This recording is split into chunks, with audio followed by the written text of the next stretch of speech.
上周五端午节，大家吃粽子、看划龙舟。其实，端午节的起源不是为了纪念屈原。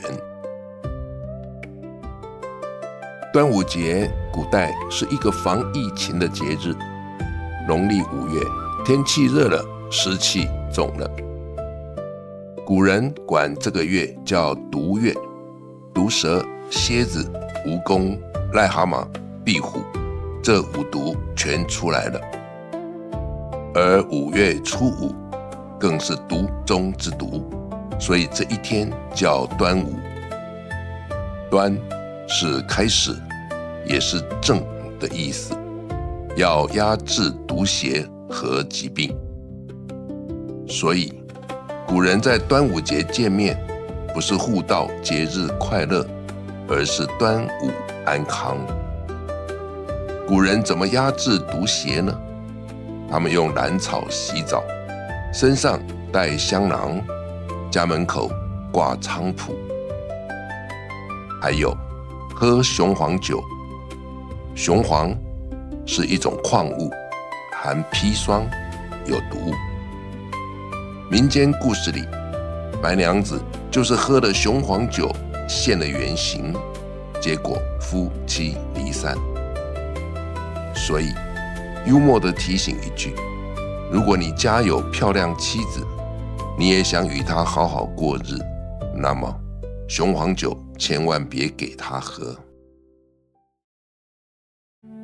端午节纪念屈原，背后有一个关于理想、忠诚、孤独以及绝望的故事。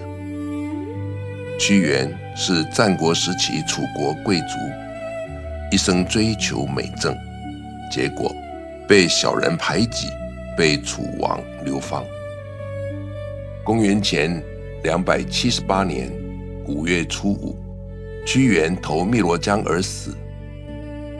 百姓划船打捞，投米团喂鱼，保护尸身，这才有了粽子和龙舟。其实屈原的痛苦，你我都不陌生。我们有时满腔热忱，真心付出，却被所爱的人拒绝，被信任的人背叛。越是要坚持正确的事，却发现自己越来越孤独。屈原说：“我的忧愁难解，又无人可说。”这句话穿越了2300年，仍然扎在今天你我的心上。我们对付5毒，用的是兰草和雄黄酒，但人心里的毒，那些焦虑、苦毒、不被理解的孤单，理想破灭后的绝望，什么能解呢？圣经里有一位先知，名叫耶利米，他为家国苦难生灵涂炭，终日流泪。但他没有绝望，他说：“上帝的慈爱永不断绝，每早晨都是新的。”诗人大卫在忧郁时问自己：“我的心啊，你为何忧闷？为何在我里面烦躁？”然后他给了答案：应当仰望神。有一份平安来自于耶稣基督，他说：“我留下平安给你们，我将我的平安赐给你们。”